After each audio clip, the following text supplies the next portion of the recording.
बिस्मिल्लाहिर्रहमानिर्रहीम। अस्सलामुअलैकुम। Welcome to my channel daily cooking. तो आज हम बनाएंगे बहुत ही मज़ेदार और खट्टी मीठी सी इमली और खुबानी की चटनी। ये बहुत ही कम टाइम में बनती है और इसे बनाना बहुत ही आसान है। तो इसे बनाने के लिए हमें जो चीज़ें चाहिए, कटी हुई खुबानी ली है हमने आधा किलो। इसे हमने आधे घंटे के लिए पानी में भिगोया और फिर इसको अच्छी तरह से वॉश कर लिया। और इमली लिया है हमने 1 पाव, इसे भी हमने अच्छी तरह से वॉश कर लिया। चीनी लेंगे हम 1.5 पाव। नमक लेंगे हम 1 चाय का चम्मच। काली मिर्च का पाउडर 1 चाय का चम्मच।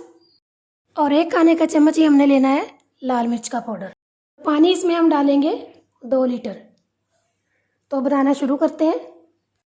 तो इसे हम बनाएंगे प्रेशर कुकर में। तो सबसे पहले हम इसमें डालेंगे कटी हुई खुबानी।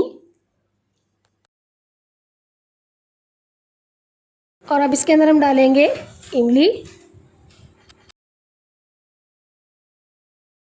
और अब इसके अंदर हम डालेंगे चीनी। और अब इसके अंदर जाएगा नमक।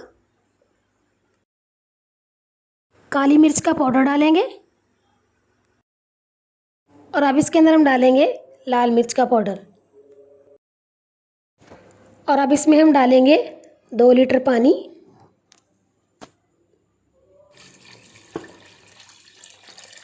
इसे अच्छी तरह से मिक्स करेंगे और मिक्स करके प्रेशर लगाकर इसे 20 मिनट के लिए पकने के लिए छोड़ देंगे। और 20 मिनट के बाद हम चूल्हे को बंद कर देंगे।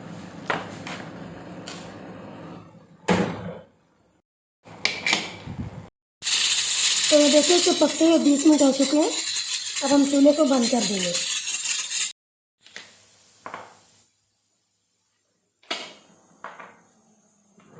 अब इसे हम खोल के चेक करेंगे।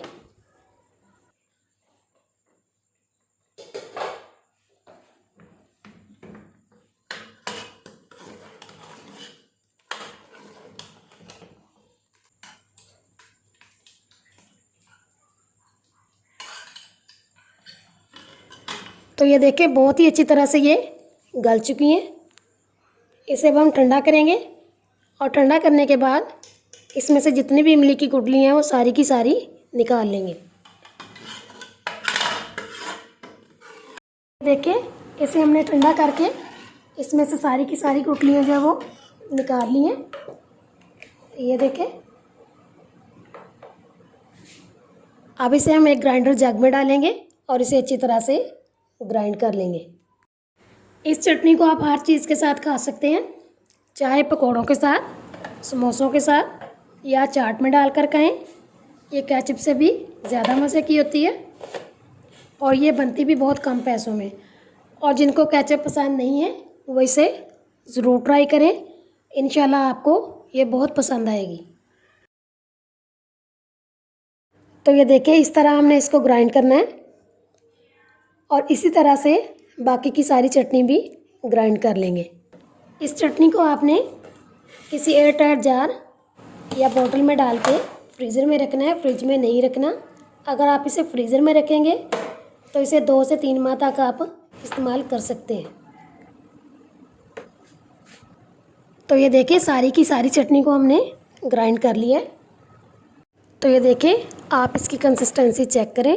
अगर आपने इतना ही गाढ़ा इसको रखना है तो ठीक है। अगर आपने इसको पतला करना है तो आप इस्तेमाल करते वक्त इसके अंदर पानी डालें। इसके अंदर पहले पानी मत डालें। अगर हम इसको इसी तरह पानी डाल के पतला करेंगे तो ये बहुत जल्द ख़राब हो जाएगी। तो आपने अगर इसको पतला करना है तो आप इसी तरह से इसको ग्राइंड करें और ग्राइंड करने के बाद इसके अंदर आपको जितनी ज़रूरत है वो पानी डालें और इसको अच्छी तरह से पका लें और जब तक चाहें आप इसे इस्तेमाल करें। और अगर आपको ये रेसिपी पसंद आए तो घर पे ज़रूर ट्राई करें, दोस्तों में शेयर करें, लाइक करें, कमेंट्स में बताएं और मेरे चैनल को सब्सक्राइब करें। बेल आइकन प्रेस करना मत भूलें ताकि हर नई वीडियो आने वाली का नोटिफिकेशन आपको पहले मिले। दुआओं में याद रखें और अगली वीडियो तक के लिए अल्लाह हाफिज़।